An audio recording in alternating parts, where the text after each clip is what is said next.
Oh, hey there. Didn't notice you. Anyways, welcome back everyone to the Wave Survival Challenge for Project Zomboid. And aside from the flies that now pester these new corpses, we have finally secured the construction lot.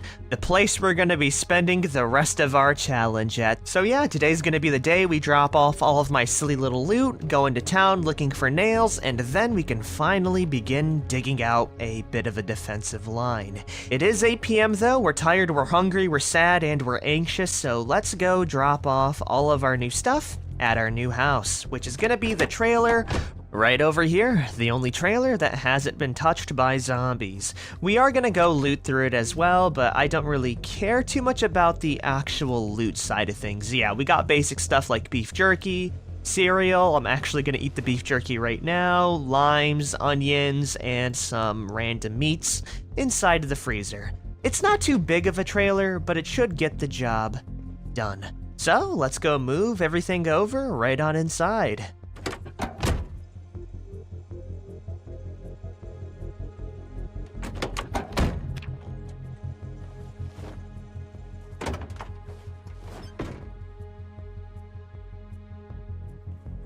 Oh my god, where did you come from? I heard him coming a mile away. But anyways, we are just about done with our inventory management. As you see, it took a little bit more time, but as you see, we took our sweet time with it, but I have finally organized everything. Where the hell did that zombie come from? I don't know. But yeah, let me show you how organized things look indoors right now. Right? We got ourselves quite the hefty haul. Inside this random cardboard box, we got a bunch of random scrap. In here, we got our tools and other crafting materials, with the top shelf being guns and ammo. A lot of guns and ammo. In where the sink is, we have a few different frying pans and other cooking utensils, with the inside of the fridge being pretty lackluster, but the top area being non-perishables. This is the most amount of inventory management I've done in a while, so I hope all of you are proud of me. But yeah, now that it is 11:30, we can finally turn on the lights, have a quick cigarette, grab a quick bite to eat, and finally catch some Z's all the way to day 3. Welcome back everyone.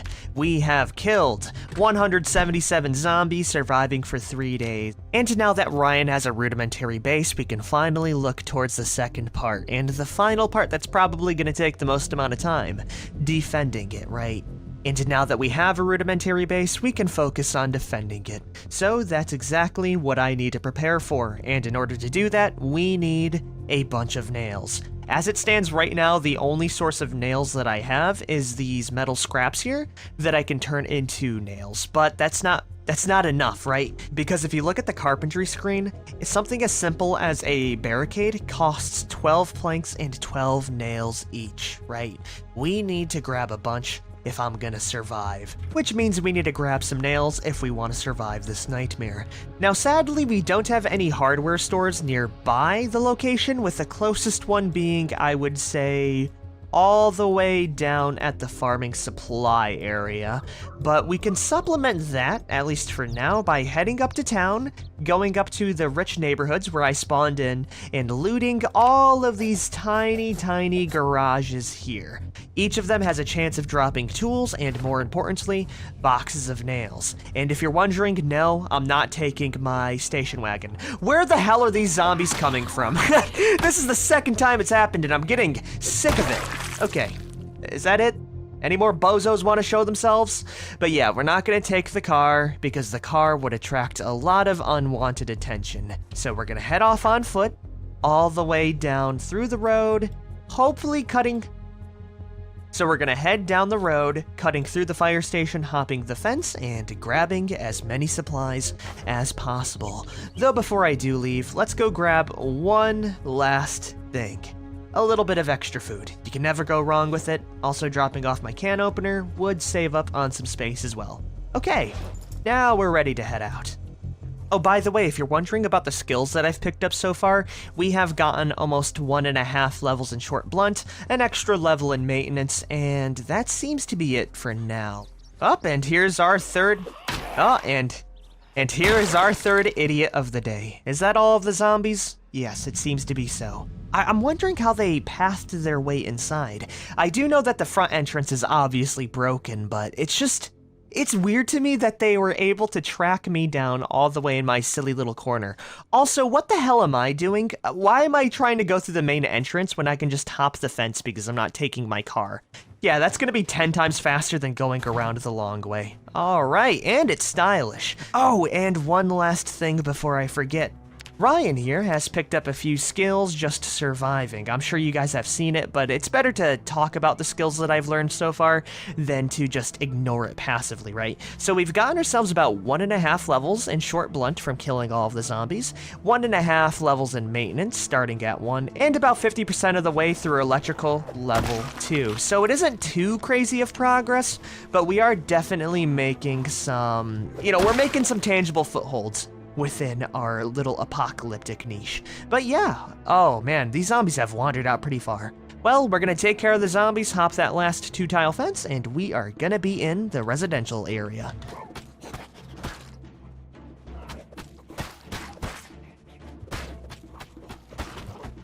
And after clearing out all of those zombies, all we have to do now is hop the fence right on over. And aside from that one zombie right there, the residential back area is looking extremely clear. I gotta say, I love Rosewood. It is such a beginner-friendly place, because even with all of these insane challenges we have with this area, it has proved to me time and time again that a lot of my good characters come from this map. Right? I mean, come on, you have the PD and fire station quite literally across the road from each other.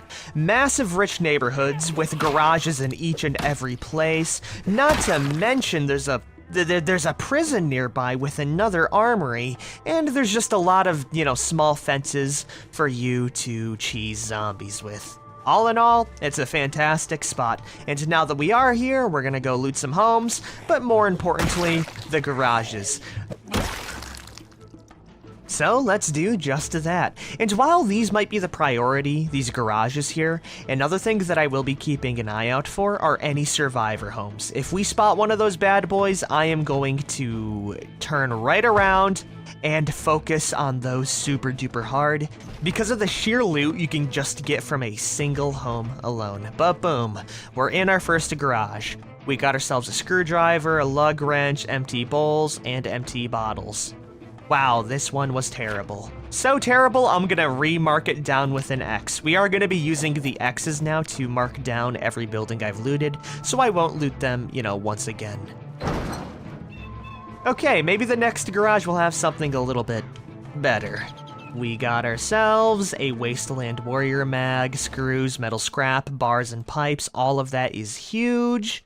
And more importantly, a box of nails. That is why we came here. That juicy stuff right there. On top of that, we even got more wrenches. Oh, hell yeah. I gotta say, these garages might be better than the damn hardware store because of how many you get in bulk, right? I mean, come on, you get like 12 to 13 garages all in this one neighborhood. That's a lot of good rolls right there. But now that we have looted these two, we're gonna supplement our looting journey with a little bit of home clearing as well.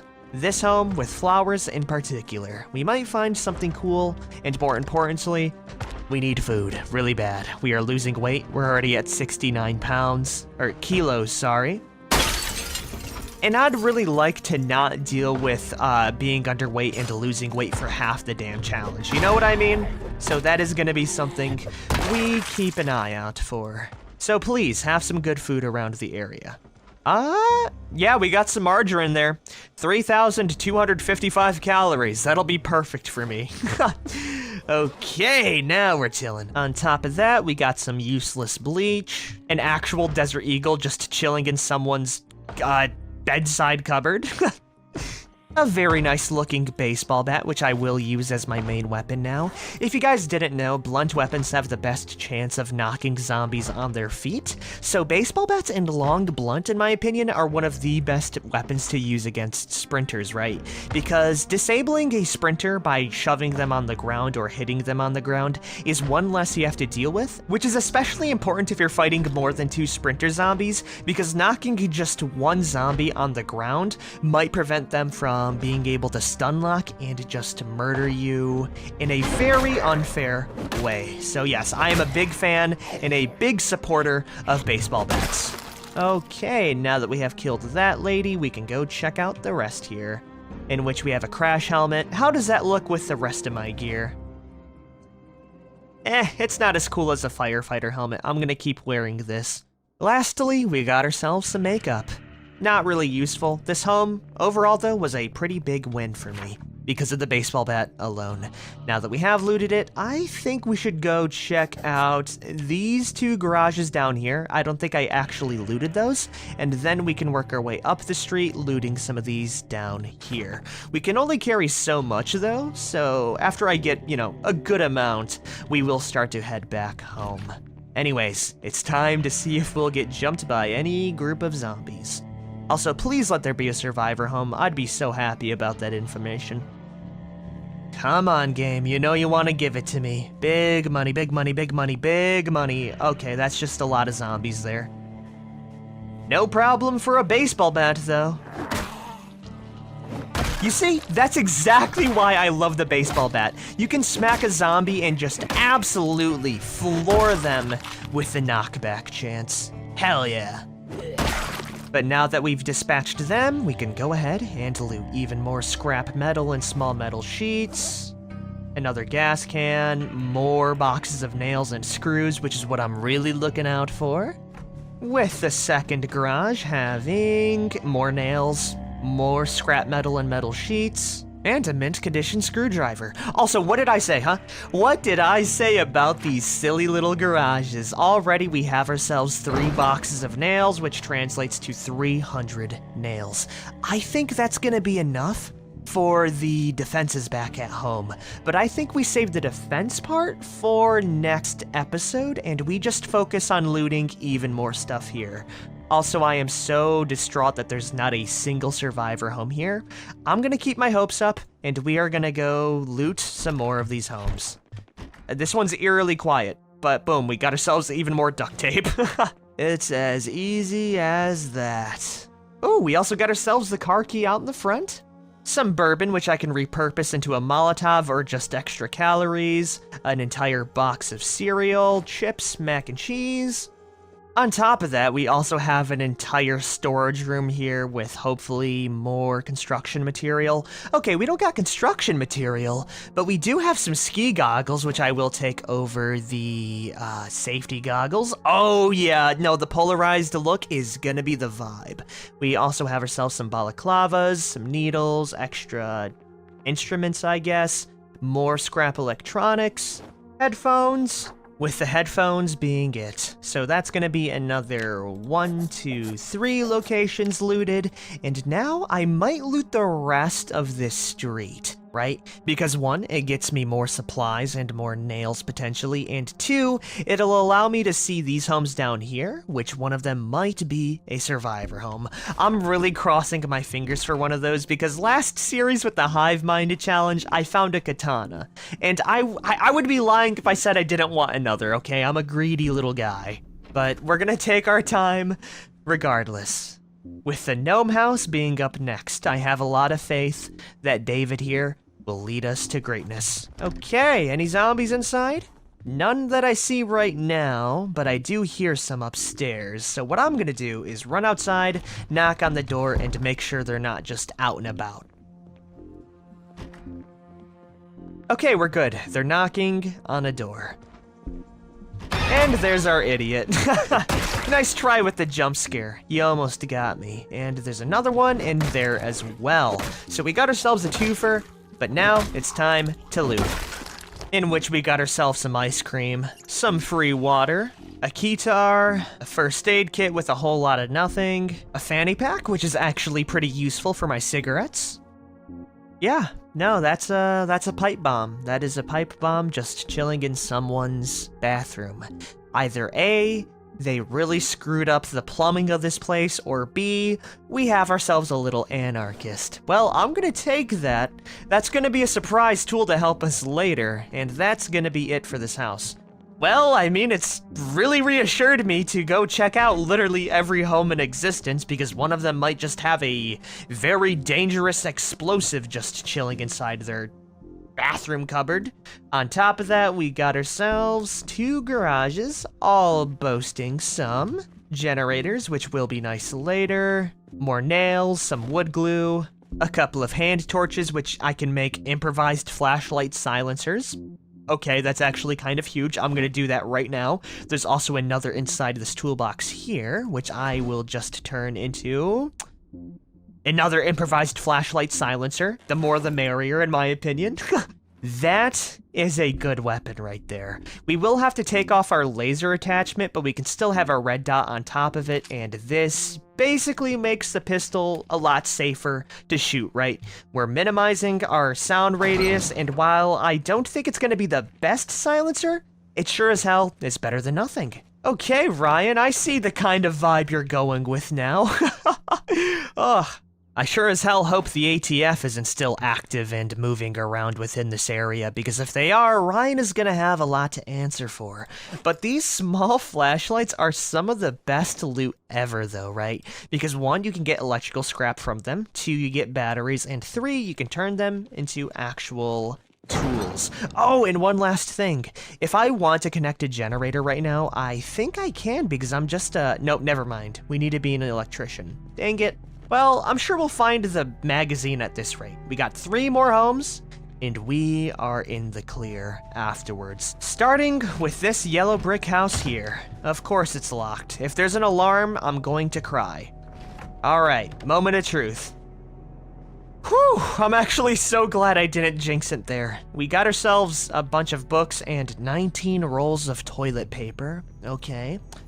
We got ourselves 18 more rolls of toilet paper. 25 more rolls of... It's just all toilet paper. I mean, there's also food and stuff in here, but there's just... How much do you need? Well, I'm gonna take some of this because it's a very good fuel source. Is it just all toilet paper in here? Yeah, no, it's just all toilet paper. Well, I guess we could mark down this house for being, the teepee house. You know, that might be helpful if I ever make it to where I need to start up temporary fires. As disappointing as that house was, maybe the neighbors will have a better stockpile of supplies. Ah, my heart. My heart, dude, you can't do that to me. Why? Oh, I should have knocked. I really should have knocked. Okay, that's jump scare number 2 of the day. My heart can't handle anymore, man. But it is making me pretty glad I decided to go for protection over, style for this challenge. I mean, we do have style, but, you know, having actual armor is very much a relieving feeling, right? Because even if a zombie does close the distance and get me caught surprised, I still have like a 45 to 100% chance of shrugging off the blow. Not to mention, I do have a cure mod for this challenge. I forgot, I'm not sure if I mentioned it before, but I did install the They Knew mod, which adds in a very... Speaking about very rare stuff, that is a how to use generators manual. I love looting residential homes, but yes. Wait, is there also a floor stash with nothing in it? What the hell is going on? But yes, I installed They Knew, which adds in a special type of zombie. It's like 500 in over 100,000 zombies that has the chance of dropping the cure. So if you see a black hazmat zombie somewhere out there, you know that they have the cure on them and it's going to be a fight to get what they have. But the reason why I installed it is so I can have a bit of false hope, right? Because if I know a cure is out there, it's gonna push me to my limits instead of being bitten and just killing myself in a very wacky way. Especially with the challenge set we're playing right now, it's very action-oriented, so it is extremely easy to just catch a bad bite and have the series be over. So yeah, I'm hoping it really comes into play later during the series. Though, at the same time, I also don't hope, because we were almost very close to that situation not 5 seconds ago. But yeah, we looted the house, we got some extra 44 Magnum rounds from that gun case, and lastly, we have this small garage right here. Any zombies nearby? Nope, I don't see any. I'm gonna go check the backyard though, just to be safe, and I'm also just gonna look one last second for a survivor home. Okay, we ain't got nothing. Let's loot this garage, mark them down, and head our way on home before it gets any darker out. We're in. And already this garage seems to be an absolute waste. There's only 2 electrical wire and an empty glass bottle. At the very least, that's one less place to loot in the future. But, boom, we got the street all cleared out. Now it's time to slink right back through the fence lines, heading home. Just like that. Welcome home, everyone. Now it's time to show you my actual looting haul. Okay, cool. No other zombies watered in. But boom, we got ourselves 5 whole boxes of nails, an extra Wasteland Warriors, a Desert Eagle, a couple of flashlight suppressors, a whole bunch of random metal scrap, food, bourbon, hot sauce, I guess, an entire pipe bomb, scrap electronics, and yeah, that's an extremely good looting run. Not to mention how to use generators on top of that. Anyways, I am going to end the episode here. For the rest of the day, I'm just gonna go organize my inventory, and finally, tomorrow, we can begin the defensive process. Oh, yeah. So if I go to sleep right now, we will have survived 4 days, meaning that there are 3 left for the Horde Night. The first one, that is. And that should be enough to get a pretty decent base down. Anyways, if you guys have liked this episode, be sure to like, favorite, share, and subscribe for more. I'll see all of you next time. Peace the hell out, everyone.